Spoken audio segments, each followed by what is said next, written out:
Mujaddid Media.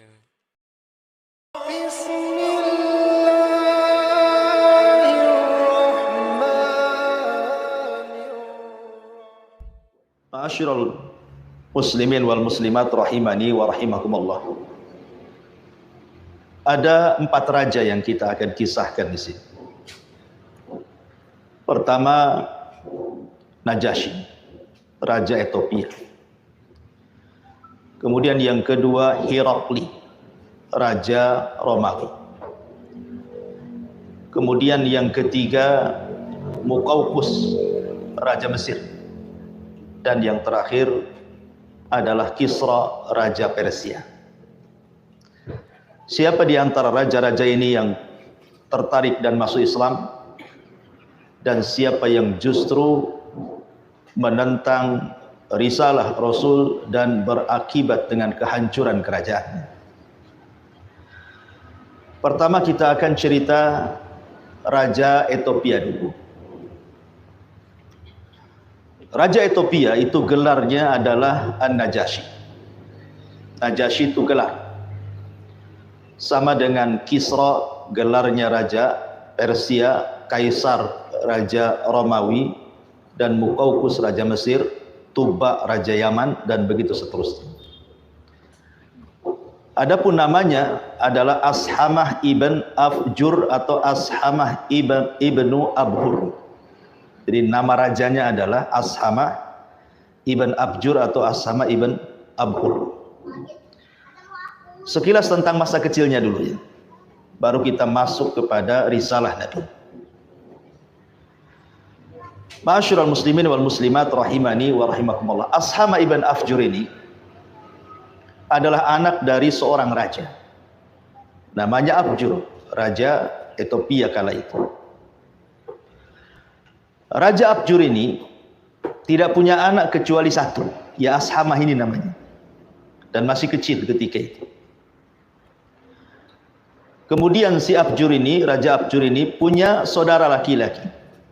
Anaknya banyak 12. Kemudian ada gelombang politik dari saudara dari Afjur ini. Orang-orang yang kemudian haus dengan kekuasaan, mereka menghasut saudara dari Afjur ini. Ini kalau seandainya Raja Afjur ini meninggal, yang mewariskan masih kecil, Asham, dan kayaknya dia tidak layak jadi raja.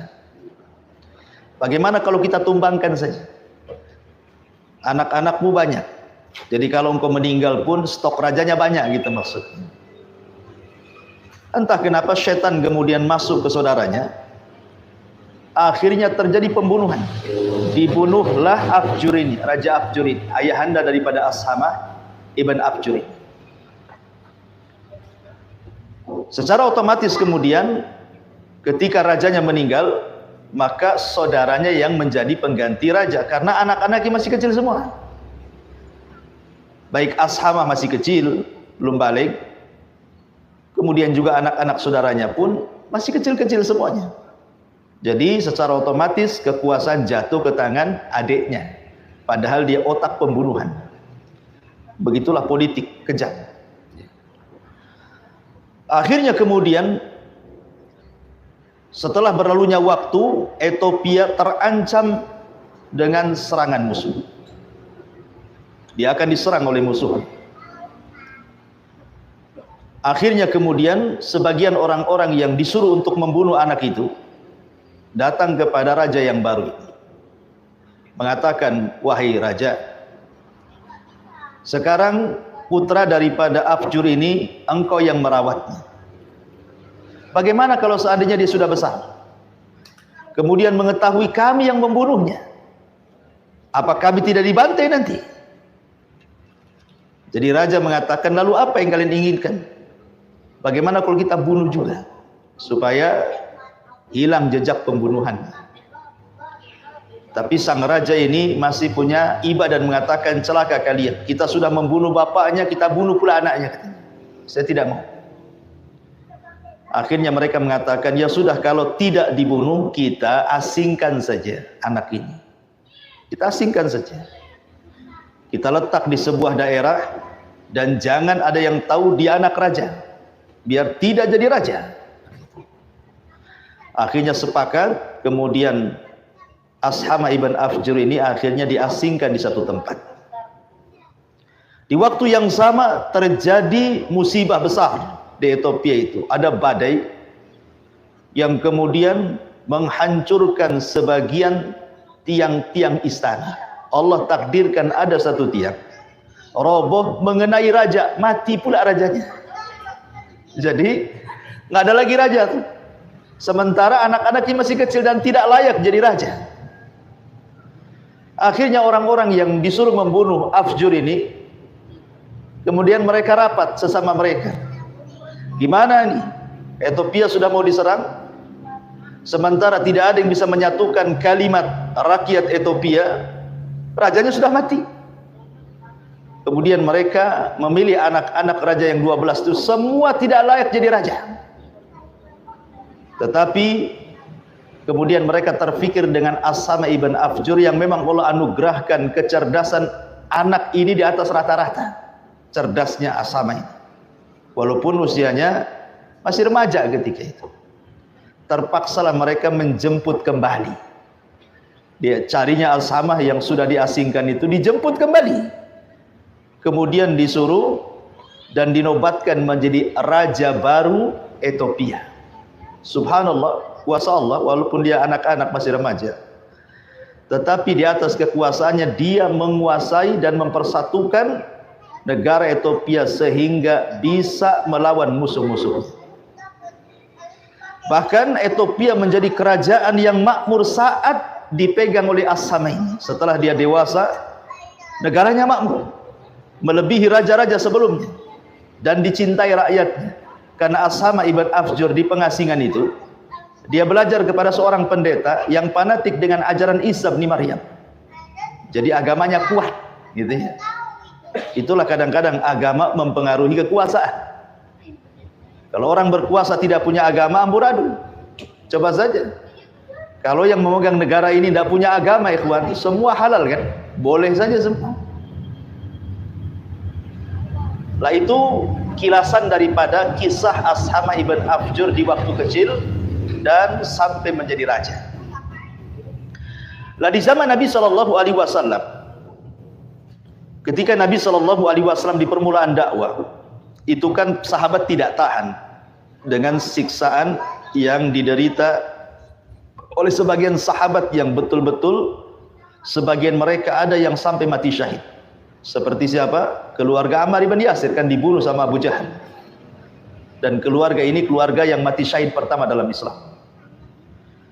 Bahkan Khabbab ibn Arad sempat datang kepada Rasul yang ketika itu sedang duduk di kiswah Ka'bah, menyandar Ka'bah. Datang Khabbab itu dan mengatakan sambil menangis, karena Khabbab ini seorang budak yang setiap hari disiksa oleh majikannya dan disunduti dengan besi panas sampai tidak ada satupun badan kecuali lubang karena tusukan besi panas Khabbab.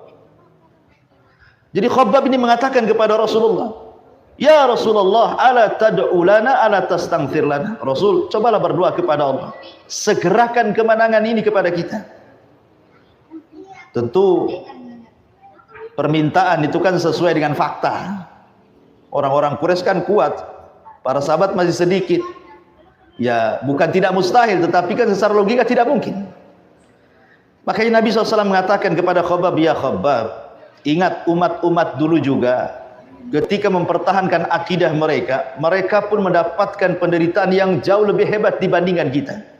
Ada yang dikubur hidup-hidup, tidak pun mereka meninggalkan agamanya.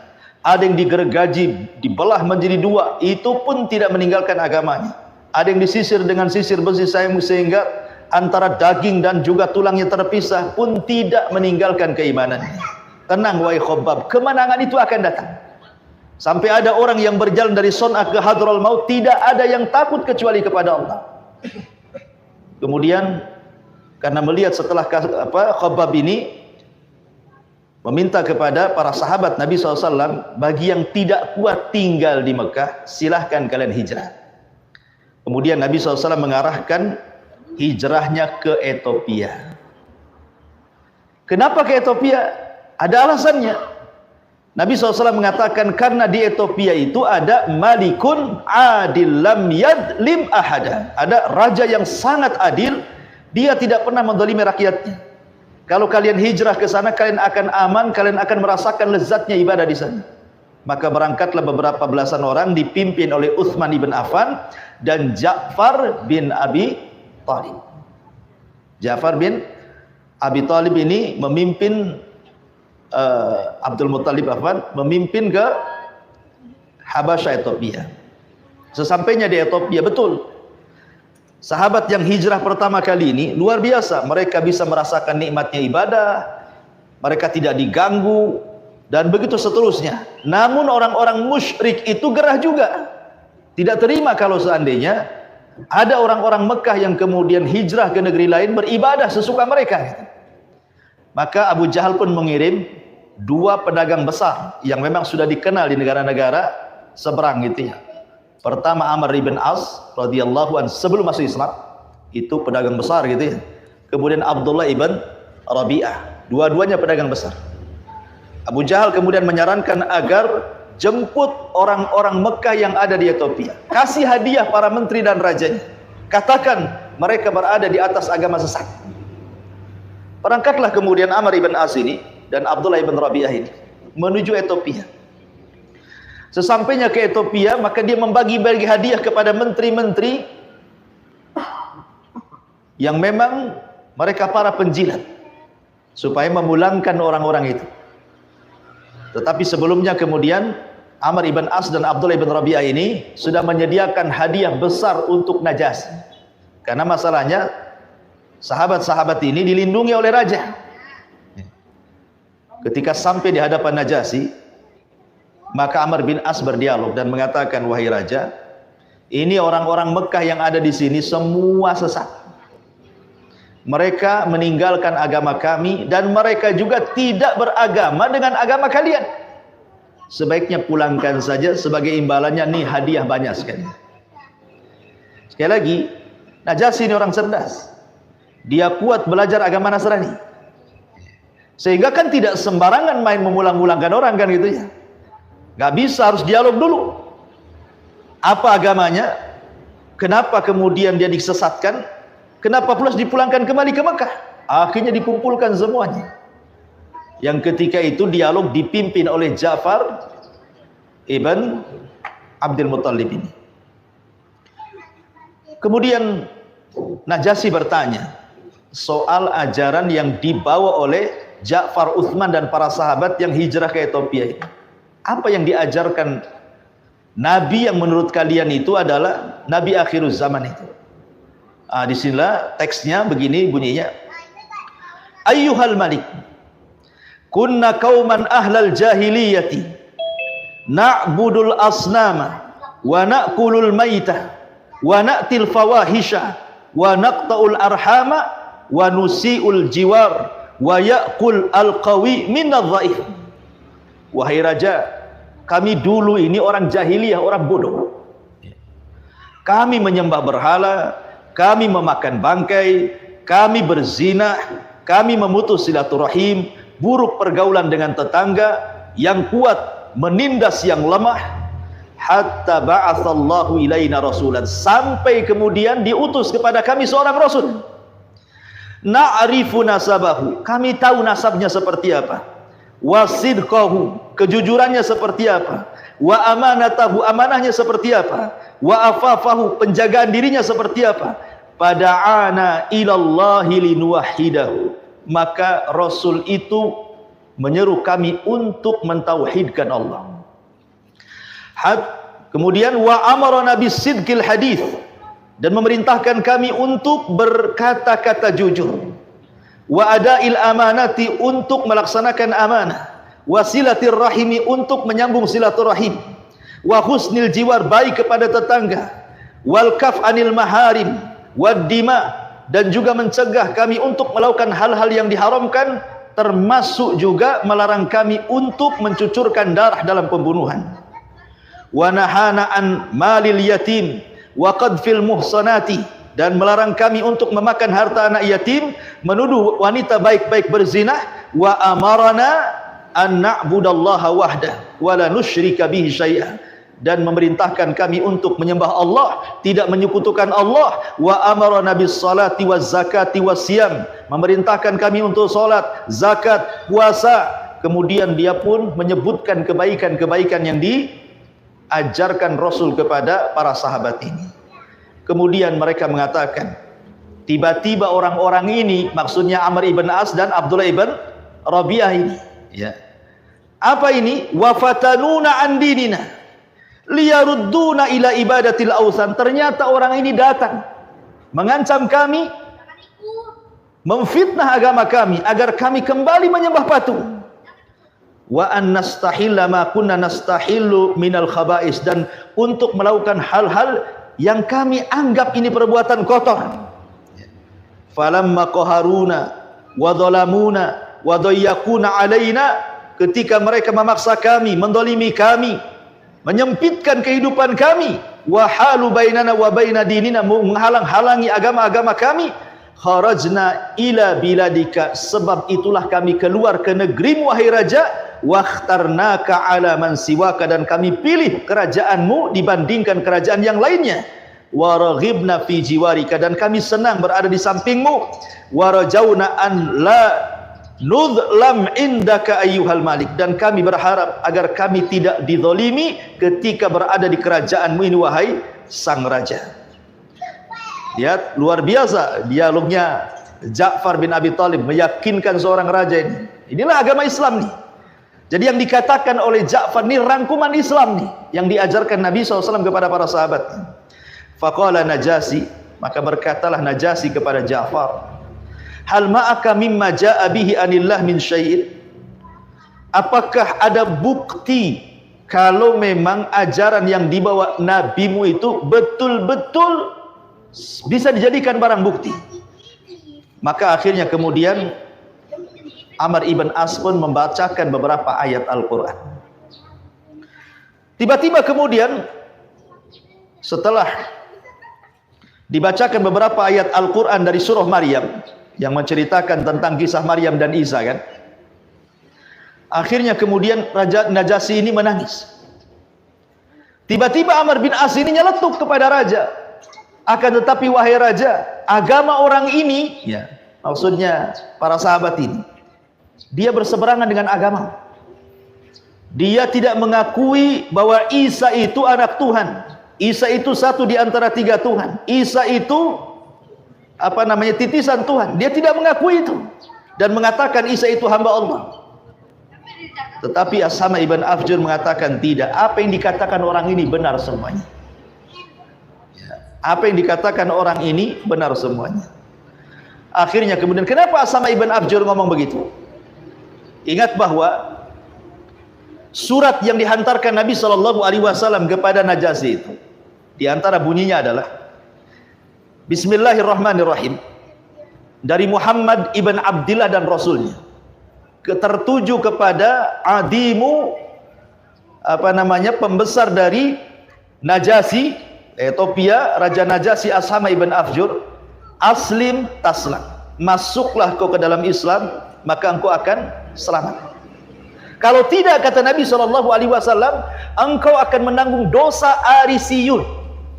Dosa Arisiyun. Ini ada kaitan dengan umat Arisiyun dalam surat ini. Siapa umat Arisiyun ini? Nanti ada kaitan dengan kenapa Najasyi justru membela sahabat Ja'far dan juga sahabat yang lain ketika membacakan surah Maryam bahwa Isa itu bukan Tuhan, Isa itu bukan anak Tuhan, Isa itu bukan satu di antara tiga Tuhan. Dia tidak marah, justru membenarkan, kan? Pada itu kan berseberangan dengan akidah Nasrani, kan?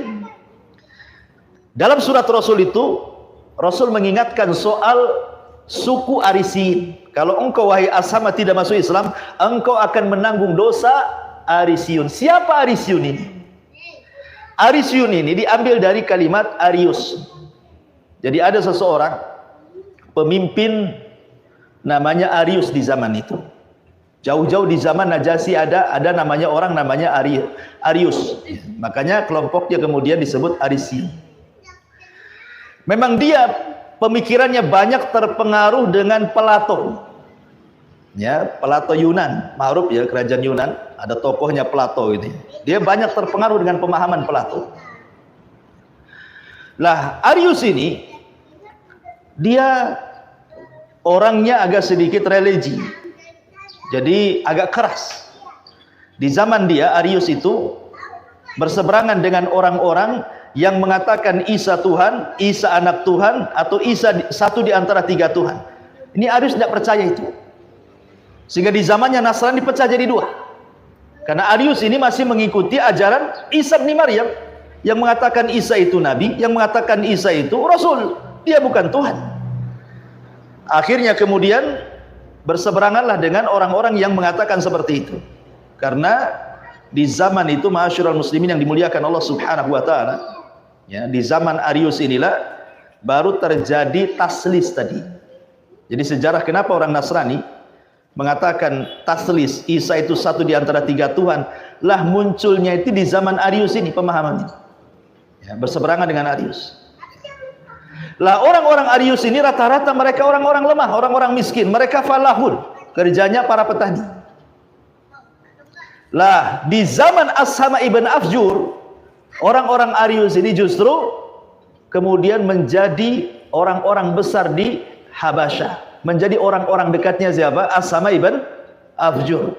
Makanya pemahaman Raja Najasyi itu mengikuti pemahaman Arius, ya, pemahamannya Arius yang kemudian dibawa oleh anak turunannya dan menjadi orang-orang dekat Najasyi. Makanya Najasyi ketika dibacakan surah Maryam, dia membenarkan. Disebab itulah kemudian Najasyi masuk Islam. Maka ini raja yang pertama masuk Islam, ya, di zaman itu yang mendapatkan surat Nabi sallallahu alaihi wasallam. Cuman sayang dia menyembunyikan keislamannya dan tidak mau mengajak umat Ethiopia untuk masuk Islam. Walaupun belakangan ya Ethiopia pun, kalau kita lihat Ethiopia itu orang-orang Afrika kan banyak juga Muslim. Ya, bahkan mayoritas Muslim kan. Karena Afrika itu pernah dikuasai di zaman siapa? Muawiyah. Muawiyah bin Abi Sufyan, daratan Afrika kan masuk Islam. Dan sampai sekarang Afrika itu orang yang muslimnya ya berbangga bahwa pernah ada raja mereka yang masuk Islam. Ya, siapa? Najasyi. Ini kisah Najasyi yang pertama. Raja yang masuk Islam di zaman Nabi sallallahu alaihi wasallam. Kemudian yang kedua, kita beranjak kepada raja yang kedua, Herakli. Herakli itu pembesar Romawi. Ingat kerajaan Romawi di zaman itu kerajaan adidaya. Islam itu negara kecil yang ada di kota Madinah. Ya. Tapi bagaimana Nabi SAW bisa menyurati Romawi, coba bayangkan. Kerajaan semut menantang kerajaan besar namanya kan itu. Tapi begitulah. Allah Subhanahu wa taala tidak melihat adat jumlah. Kemenangan dalam perang itu di zaman Rasul bukan melihat jumlah kan. Ketika betul-betul terjadi peperangan antara kaum muslimin dengan orang-orang Romawi yang disebut dengan Tabuk. Perangnya disebut dengan Tabuk, perang Tabuk. Itu perang terakhir yang dipimpin Nabi SAW secara langsung, karena 2 tahun setelah perang ini Rasul meninggal. Artinya ini perang terakhir yang dipimpin Nabi, perang Tabuk itu. Karena perang Tabuk itu yang dilawan bukan orang musyrik, yang dilawan bukan orang-orang Yahudi. Karena orang musyrik semua sudah masuk Islam masalahnya. Dengan Fathu Mekah itu kan menjadikan sebab hidayah masuk Islam. Ya. Kemudian orang-orang Yahudi sudah terusir dari Madinah dengan 4 kali peperangan. Perang Bani Qunaiqah, perang Bani Nadir, perang Bani Quraidah, terakhir perang Khaybar. Itulah perang-perang melawan orang Yahudi, dan Yahudi terusir semuanya. Tidak ada di Madinah satupun jiwa Yahudi. Sehingga betul-betul murni Madinah itu sudah menjadi negara Islam, dan Mekah juga sudah menjadi negara Islam. Sehingga lawannya bukan musyrik Arab lagi, karena musyrik Arab sudah masuk Islam. Lawannya bukan Yahudi lagi karena sudah terusir. Lawannya negara terberat di zaman itu. Ya, Afwan ini. Ya, ada yang ini. Ya, ini handphone. Jadi negara terberat gitu. Karena di zaman itu kan ada 2 negara terberat ya. Pertama Persia. Persia ini lebih luas dibandingkan Romawi. Persia ini nanti saya jelaskan. Karena seluruh daratan eh, seluruh daratan India itu dikuasai Persia. Ya, seluruh daratan India, kemudian sebagian Afrika, kemudian sebagian Jazirah Arab itu masuk pada wilayah Persia tuh. Anda bisa bayangkan luasnya berapa kali Indonesia itu Persia di zaman itu. Ya. Jadi memang negara yang kuat, berkuasa selama 12 abad tuh Persia itu. Ya, 120 tahun berkuasa, tidak ada yang berani melawan Persia. Tetapi sebelah barat ada Romawi kan itu ya, di Syam gitu ya. Romawi pun tak kalah luar biasa juga, walaupun kerajaannya lebih kecil dibandingkan Persia, tetapi negara yang kuat dan modern di zaman itu, di zaman Nabi SAW. Dan dalam perang Tabuk, kaum muslimin menang. Mereka akhirnya pulang kembali ke Syam kan. Padahal yang dilawan negara kecil, bayangkan.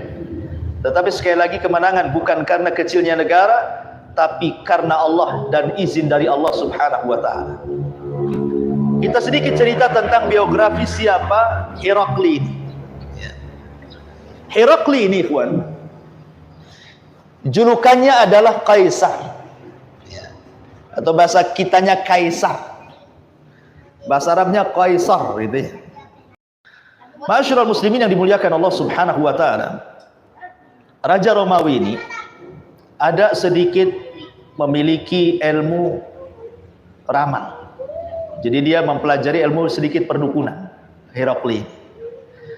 Yang kedua, dia pun suka membaca kitab Taurat dan Injil. Jadi betul-betul dia juga orang religius juga gitu ya. Ya kuatlah dengan ajaran kitab-kitab lama. Dengan ajaran Isa dan juga Musa itu sangat ditekan sekali oleh Herakli. Jadi suatu ketika Herakli ini bermimpi, ikhwan. Dalam mimpinya kerajaannya tumbang. Dalam mimpinya itu kerajaannya tumbang. Yang menumbangkan adalah kaum yang semuanya disunat, dikhitan. Yang menumbangkan kerajaan itu semua dikhitan, disunat. Dan itu mimpi berkali-kali itu.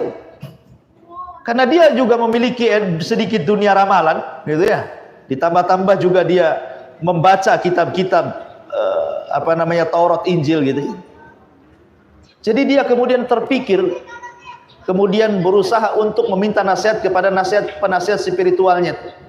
Dikumpulkan dukun-dukun, para peramal, orang-orang cerdas, orang-orang hebat, kemudian berusaha diajak mentakwilkan mimpinya. Saya sering bermimpi bahwa kerajaan saya akan tumbang, yang menumbangkan orang-orang yang dikhitan, yang disunat. Akhirnya orang-orang Herakli ini mengatakan, setahu kami orang-orang yang disunat itu orang-orang Yahudi. Memang ada sebagian orang-orang Yahudi tinggal di Syam. Kalau engkau mau wahai raja, kita bantai saja orang Yahudi itu, seperti Firaun membantai Bani Israel. Kan Firaun bermimpi bahwa kekuasaannya akan tumbang di tangan anak Bani Israel kan. Habis itu Firaun kan melakukan pembantaian kan gitu ya, membunuh anak-anak kecil yang tidak berdosa, entah berapa ribu anak dibunuh Firaun. Jadi mereka merencanakan, kalau engkau takut dengan kaum yang dikhitan, dan setahu kami kaum yang dikhitan itu adalah orang-orang Yahudi, kita bantai saja orang-orang Yahudi katanya. Kalau engkau mau wahai Tuhan. Kata Herakli, tunggu dulu. Lah di waktu yang sama, Abi Sufyan yang ketika itu masih kafir, ya, membawa 30 anak buah kafilah dagangnya berada di Syam, di kerajaan Herakli sedang berniaga. Kemudian terdengar bahwa orang-orang yang datang dari Arab pun mereka dikhitan, disunat juga katanya. Sampailah berita ini kepada Herakli. Di waktu yang bersamaan datang surat Nabi. Nah, gitu ceritanya. Siapa yang membawa? Dihyatul Kalbi.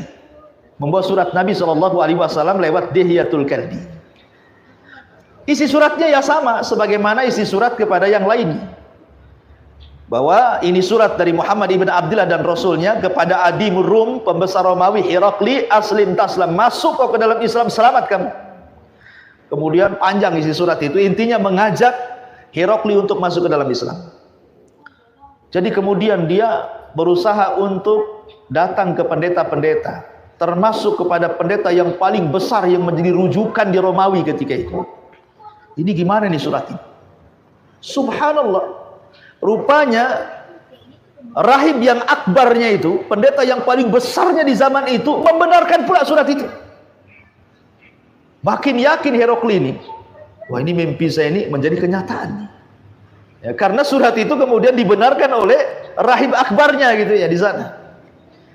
Kemudian ketika mereka mendengar bahwa ada orang-orang Arab, karena surat itu kan dari Arab, kebetulan ada orang Arab di situ, ya yang sedang berniaga dipimpin oleh Abi Sufyan. Kata Herakli, tangkap orang-orang itu. Ditangkaplah Abi Sufyan dan 30 orang-orang yang ikut berniaga dengan Abi Sufyan ke Syam. Kemudian dihadapkan kepada Herakli. Jadi Herakli ingin mencocokkan surat dengan orang-orang Arab di sini.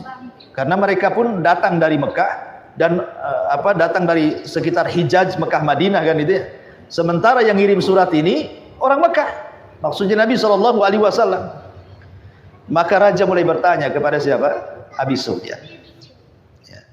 Siapa di antara kalian yang paling dekat nasabnya dengan yang mengantarkan surat ini, yang ngaku Nabi? Maka 30 orang mengisyaratkan orang ini. Maksudnya siapa? Abi Sufyan. Ini yang paling dekat nasabnya. Akhirnya dipanggil Abi Sufyan sama Herakli, kemudian ditanya. Di antara pertanyaannya, kaifa nasabuhu fikum? Saya ingin tanya, macam mana nasab orang yang ngirim surat ini? Maka Abi Sufyan mengatakan, huwa fina dzu nasab. Maksud Anda itu adalah Muhammad yang ngirim surat. Iya, gimana nasabnya? Dia memang orang yang punya nasab yang mulia di kabilahnya. Kemudian ditanya lagi, fahal qala hadzal qaula minkum ahadun qattun qablah? Apakah ada orang sebelum orang yang ngirim surat ini yang pernah ngaku Nabi juga, yang semakna dengan orang ini? Jangan-jangan dia niru orang lain. Ada enggak di Mekah sebelumnya orang ngaku Nabi? Apa cuma orang ini saja yang ngirim surat yang ngaku Nabi gitu maksudnya? Maka Abi Sufyan mengatakan tidak. Belum ada sebelumnya orang yang ngaku Nabi kecuali dia, katanya. Ya. Kemudian ditanya lagi, fahal kana min abaihi min malikin? Apakah yang ngirim surat itu dia anak seorang raja? Kalau anak seorang raja berarti ada unsur politik kan gitu. Jangan-jangan dia ngaku Nabi ingin merebut kerajaan bapaknya. Ya. Tapi Abi Sufyan mengatakan tidak. Bapaknya bukan raja, orang biasa. Ya. Kemudian dia bertanya lagi. Kemudian fahal kana min abaihi min malik qultu la qala fa asrafun nas yattabi'unahu am du'afa'uhum. Saya mau tanya lagi. Sekarang para pengikut orang yang mengirim surat itu kebanyakan orang-orang kaya atau orang lemah? Maka kemudian Nabi Sufyan mengatakan bal du'afa'uhum, bahkan orang lemahnya. Yang banyak mengikuti Nabi ini adalah orang lemahnya. Kemudian raja bertanya lagi, ayaziduna am yanqusun? Apa pengikutnya sekarang makin bertambah ke makin berkurang? Maka Abi Sufyan mengatakan bal yazidun, bahkan makin bertambah dan bertambah banyak. Qala, kemudian raja ini mengatakan, Herakli ini, fahal yartad ahadun minhum? Apakah sampai sekarang ada para pengikutnya yang murtad? Kata Abi Sufyan tidak ada. Kalau sudah masuk ke agama orang ini, susah untuk murtad katanya. Kemudian Abi Sufyan bertanya, Herakli bertanya lagi kepada Abi Sufyan, fahal kuntum tattahimunahu bil kadhib qabla an yaqula maqal? Apakah sebelum orang ini mengaku Nabi, pernah enggak dia mengucapkan kalimat-kalimat dusta? Kata Abi Sufyan, tidak. Aku tidak pernah mendapatkan dari lisannya sebelum menjadi Nabi, dia seorang pendusta. Jujur Abi Sufyan. Sebenarnya Abi Sufyan itu ketika ngomong begitu itu harus yakin bahwa Rasul itu seorang Nabi kan begitu. Dia mengakui, dia bukan seorang pendusta gitu. Kemudian kata Herakli mengatakan, fahal yaghdir? Apakah dia pernah berkhianat? Kata Abi Sufyan, lah, dia tidak pernah berkhianat. Kemudian dia mengatakan, apakah kalian memeranginya? Fahal qataltumuhu? Apakah kalian memerangi orang yang ngaku Nabi di Mekah ini? Kata Abi Sufyan, ya, kami memeranginya. Kemudian Herakli bertanya lagi, fa kaifa kana qitalukum? Iya, bagaimana perangnya? Maka Abi Sufyan mengatakan, perang di antara kami terus berlangsung sampai hari ini. Kadang kami yang menang, kadang kami yang kalah. Ya. Kemudian raja mengatakan, apa yang dimaukan orang ini kepada kalian? Madza ya'murukum? Maka Abi Sufyan mengatakan, dia meminta agar kami a'budullaha wahda, menyembah Allah semata, wala tusyriku bi syai'an, dan tidak menyekutukan Allah dengan siapapun, watruku ma yaqulu aba'ukum, tinggalkan apa yang dikatakan bapak-bapak moyang kalian, wa ya'muruna bis salati wasidqi wal afafi wasilah, dimerintahkan untuk salat, untuk jujur, untuk menjaga diri, dan juga untuk menyambung silaturahim. Subhanallah, ya. Rupanya terpengaruh dialog antara Abi Sufyan ini dengan raja ini, membenarkan keyakinan selama ini raja tentang mimpinya. Jangan-jangan benar orang ini yang akan meruntuhkan. Kenapa? Karena setiap soalan yang ditanyakan kepada Abi Sufyan dan dijawab dengan benar itu cocok dengan kabar yang dihabarkan Rahib Akbar tadi. Rahib Akbar itu mengatakan begini-begini, ketika ditanyakan Abu Sufyan, kok semua sama gitu maksudnya ya. Makin bergetar lah ini Heraklius. Jangan-jangan ini benar pula mimpi saya gitu maksudnya ya. Akhirnya kemudian Heraklius memanggil orang-orang dekatnya, para pembesar-pembesarnya, ingin menjelaskan bahwa yang ngirim surat ini memang nabi gitu maksud. Ini berdasarkan informasi dari Rahib Akbar dan dari pembenaran jawaban Abi Sufyan. Bisa dipahami ya. Kemudian akhirnya kata Heraklius kepada para pembesarnya ini, saya sudah menanyai orang itu, maksudnya orang Arab, Abi Sufyan dan orang-orangnya itu, bagaimana menurut kalian? Aku tanya kepada mereka tentang nasabnya. Mereka mengatakan dia memiliki nasab. Ya, begitulah seorang rasul, seorang nabi harus memiliki nasab yang baik. Kemudian aku tanya lagi kepada orang itu, ya, bahwa orang ini memerintahkan begini, begitu. Ya, memang seorang nabi harus begini dan begitu. Jadi semua ucapan yang ditanyakan kepada Abi Sufyan itu dijadikan pembenaran dia tentang mimpinya, disampaikan kepada para pembesarnya. Sampai di akhir pidatonya dia mengatakan kepada para sekitarnya ini, para orang-orang besarnya, apa kata dia? Demi Allah, aku yakin dia seorang nabi. Lau kuntu indahu la ghasaltu an qadami. Kalau aku berada di sampingnya hari ini, akan aku cuci itu kedua kakinya itu. Coba ngomong gitu di hadapan para pembesar loh, Pak. Dan di hadapan Abi Sufyan yang mendengarkan juga dialog itu. Apa kata Abi Sufyan? Wah, makin besar nih nama Muhammad dikit. Jadi dia mengatakan, qad 'azzama ibnu Abi Kabsin, katanya Abi Sufyan ini, sungguh telah besar namanya anak daripada Abi Kabsin. Kenapa Abi Sufyan mengatakan Abi Kabsin? Abi Sufyan karena bencinya sampai Nabi, ya, dia tidak mengatakan anak Abi Abdul Muttalib, enggak, keturunan Bani Hasim, enggak. Nah, dia menasabkan kepada siapa? Kepada keluarga Halimah Sa'diyah yang menyusui Nabi. Ya, Ibn Abi Kabsin itu adalah kakek buyutnya Halimah yang menyusui Nabi SAW, kan gitu. Jadi saking bencinya nih, ya, Abi Sufyan kepada Rasul, tidak mau menasabkan Nabi itu kepada kakek buyutnya, malah dinasabkan kepada kakek buyutnya Halimah sebagai ibu susuannya gitu. Wow, sungguh besar nih namanya Muhammad ini, putra Abi Kabsin nih katanya.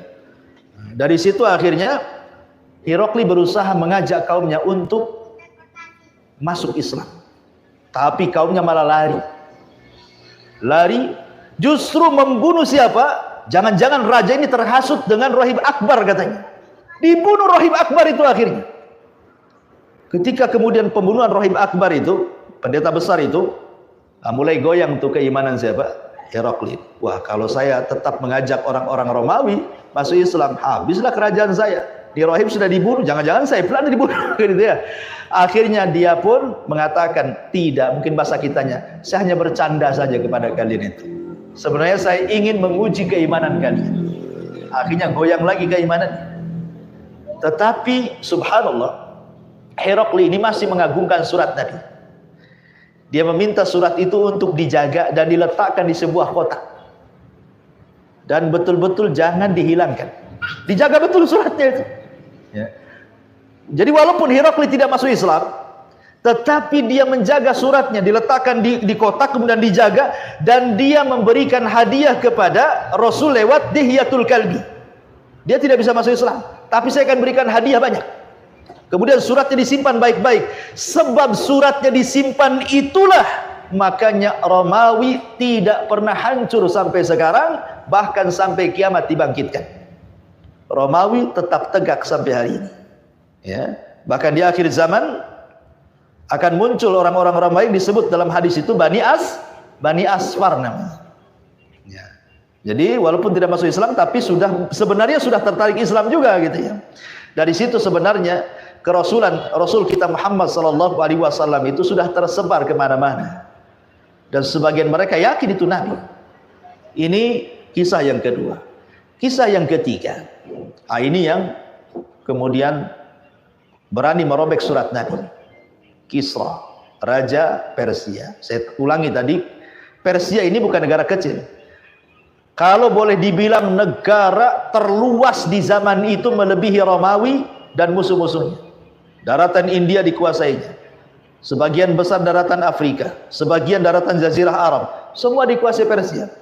Jadi secara wilayah dia luas, secara tentara dia kuat, dan 12 abad dia berkuasa. Tidak ada yang mengalahkan Persia. Di zaman Nabi SAW, ketika Nabi SAW sebelum hijrah, terdengar bahwa Romawi bersitegang dengan Persia. Romawi akan perang melawan Persia. Itu di zaman Nabi. Dan perangnya Romawi dengan Persia itu sampai ke Arab. Karena memang daerah Persia itu kan sampai ke sebagian Jazirah Arab dikuasai. Begitu. Ini negara besar nih. Ya. Mau perang nih Romawi dengan Persia. Islam ini negara kecil, negara semut di Madinah. Kan itu. Mendengar negara besar mau perang. Rupanya betul-betul terjadi perang itu. Subhanallah, Romawi KO, kalah dengan Persia. Ketika Romawi kalah dengan Persia, orang-orang musyrik Arab itu semua senang. Tetapi orang-orang yang beriman, Rasul dan para sahabat semua menangis dan sedih. Kenapa? Ya kayak sekarang kita lihatlah perang Rusia Ukraina, lihat di bazar-bazar, di komen-komen di bawah itu. Kan walaupun kita nggak terlibat di sana, komennya ada yang bela Persia, ada yang bela Ukraina kan itu, ada bela Rusia kan itu ya, macam-macam bazar-bazar itu. Di zaman itu juga ada dukung-dukungan tuh. Orang-orang musyrik Arab mendukung Persia karena dia menang gitu ya. Sementara orang-orang Islam semua mendukung orang Romawi. Kenapa kok dukung-dukungan di sini? Karena kemiripan dan kedekatan pemahaman akidah. Persia agamanya apa? Majusi, nyembah api. Orang-orang musyrik Arab agamanya apa? Nyembah berhala. Jadi sama-sama nyembah berhala kan gitu ya. Cuman beda bahan yang disembah, satu nyembah api, satu nyembah batu. Tapi intinya sama, musyrik. Makanya ada kedekatan akidah di sini. Sementara Romawi itu Nasrani, diturunkan kepadanya Injil, diutus kepadanya Isa, sebagaimana Islam diutus kepadanya Rasulullah Muhammad SAW, diturunkan Al-Quran.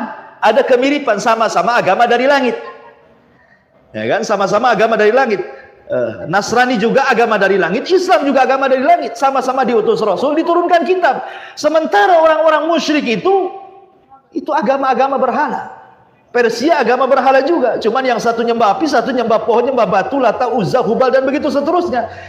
Makanya kemudian orang-orang musyrik sesumbar dan mengatakan kepada para sahabat Rasul, lihat, sekarang Persia yang agamanya mirip dengan kami sudah mengalahkan Romawi. Sebentar lagi kami yang akan membantai kalian, katanya.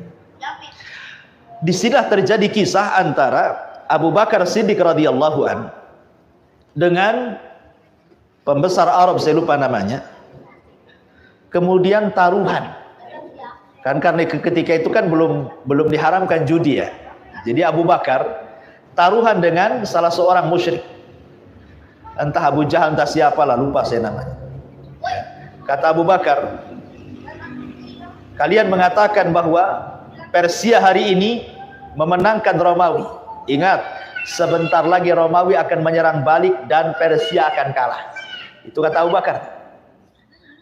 Akhirnya orang musyrik tidak, bahkan Persia akan menghabisi Romawi. Kemudian bagaimana kalau kita taruhan gitu?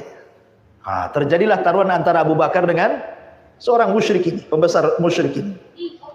Kalau seandainya, kata Abu Bakar, beberapa tahun ke depan Romawi tetap tidak mengalahkan Persia dan tetap kalah, maka unta-untaku sebanyak sekian dan sekian ambil.